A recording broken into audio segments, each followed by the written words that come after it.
A state of emergency is declared in North Carolina amid another night of unrest in Charlotte.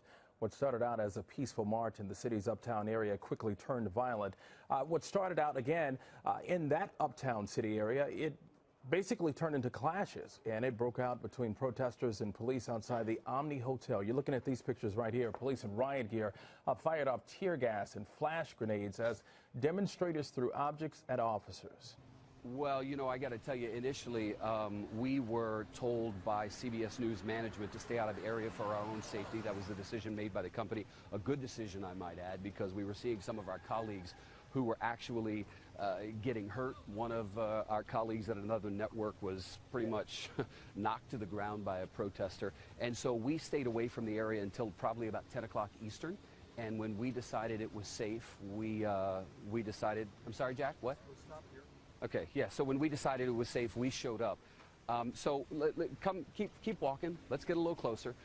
So you see they blocked off this area that would lead to the interstate here where we are. This is East Stonewall. NASCAR sign right there. Charlotte Business Journal is what I see. Again, we're in the uptown area, so the protesters have just been moving through. But back to your point earlier, we got here probably at about 10 o'clock, and there was a group of riot police that had lined across the street, and what they would do is they would tell people, this is an unlawful assembly. So basically what you have to do is back up. So they would do it in English, then in Spanish, and then they would advance on those protesters.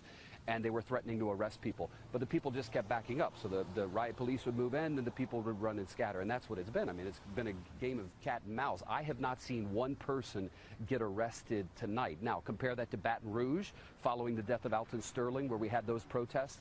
There were a lot of arrests when riot police turned out. I have not seen one arrest tonight, DeMarco. I got to ask you this. I know the governor had declared a state of emergency and has also deployed the National Guard, which could possibly take 3 hours to be in place. Along with state troopers there. Does it feel, or do you feel the sense that they have everything under control in that area? It appears that they don't, but you may see a little something different, because we've also seen protesters on I-277 as well. Yeah, so your initial question about the governor was what? Well, he declared a state of emergency, of course, activating the National Guard in that area. Do you have a sense that the local police department there has that situation under control? We've been looking at all the video that has been coming into our studio, and it appears that they don't. So, well, let me say this to you. I don't know if it's fair to say that necessarily they don't have it under control. I would say, from what my crew and I are witnessing on the scene, they seem to be exercising incredible restraint, right? There were moments where there were officers on bicycles, others who were on four-wheelers and go-karts and in vehicles, kind of just going through the area monitoring, right? As if, they saw people throwing bottles, but they would kind of watch them and they'd let them go. Almost like herding cattle, right? Ezekiel chapter 34, ye my flock, the flock of my pasture, amen. Verse 28, and they shall no more be prey to the heathen, Goyim, neither shall the beasts of the land devour them, but they shall dwell safely, and none shall make them afraid. Ezekiel chapter 34, verse 29, ye my flock, the flock of my pasture, amen. Verse 29, and I will raise up for them a plan of renown, Yahshua, and they shall be no more consumed with hunger in the land, neither bear the shame of the heathen, Goyim, anymore.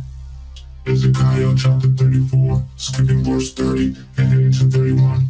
Ye my flock, the flock of my pasture, amen. Verse 31. And ye my flock, the flock of my pasture, are men, and I am your power, says Yahweh power. Hallelujah.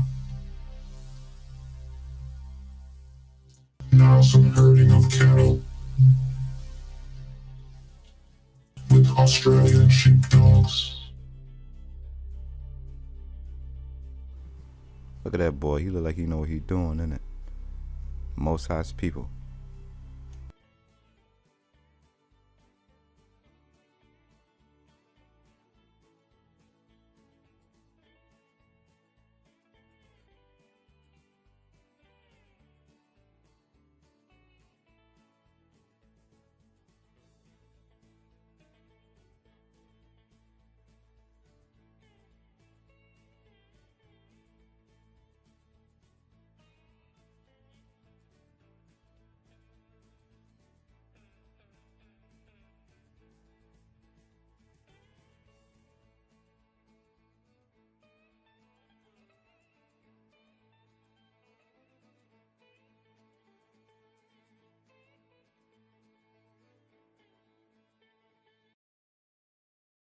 On the 8th of the Jewish month of Ab, in late July 70 AD, Titus, the son of the Roman Emperor Vespasian, who was in command of the 4-month siege of Jerusalem, ordered his entire army to prepare to storm the temple at dawn.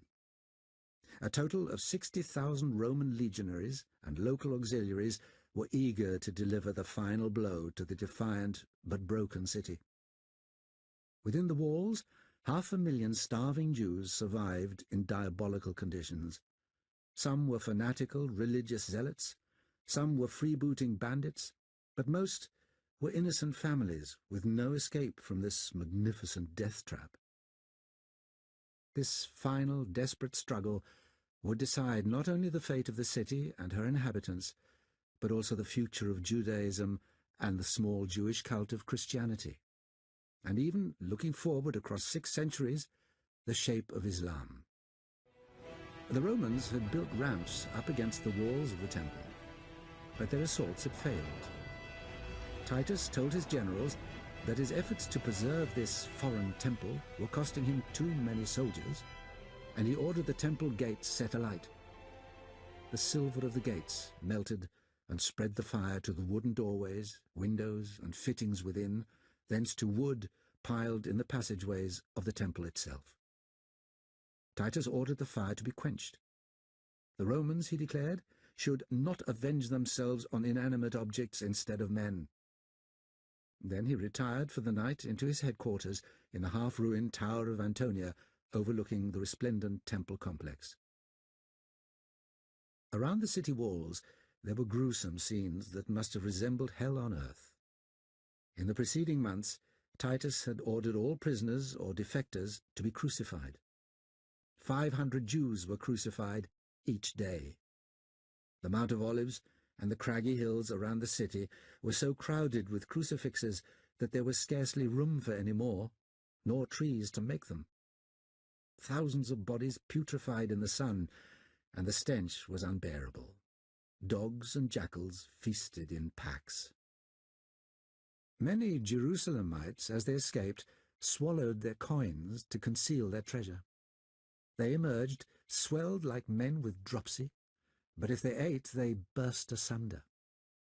As their bellies exploded, the soldiers discovered their reeking intestinal treasure troves, so they started eviscerating all prisoners while they were still alive.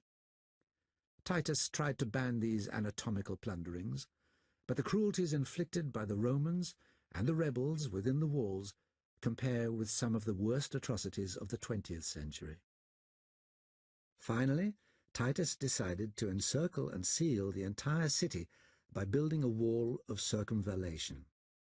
Next, the Romans stormed and razed the hulking Antonia fortress that commanded the temple itself, leaving one tower where Titus had set up his command post.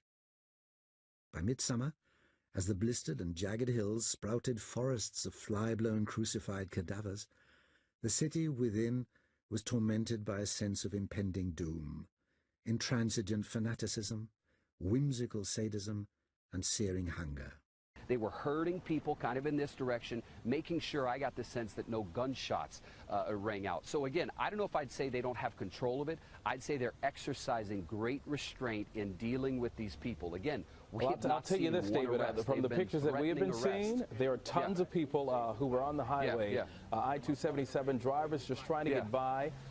We didn't see any police there, but it appears now that they have opened it back up to drivers, so they are now on the scene. But just trying to make sure, because we're seeing pockets, and it looks as if the police just can't control the situation, especially when you look at some of the other situations where you look at the Ferguson stuff. Now, clearly, it is a protest. We get that. We get that people are going to be looting, but have you gotten the sense, just personally, I know you can't say that, you can't say it definitively, but have you gotten the sense that they do or they don't have things under control in those hot pocket areas? Your area seems clear.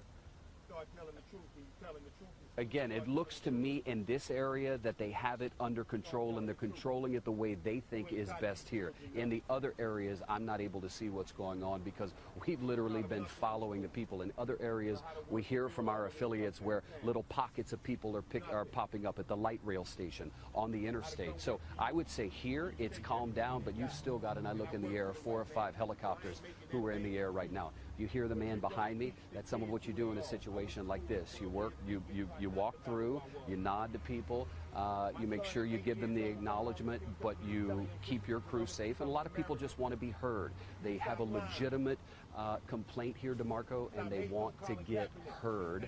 And so we acknowledge that we hear them, and we keep moving. That seems to be the safest thing to do. All right, David, thank you very much.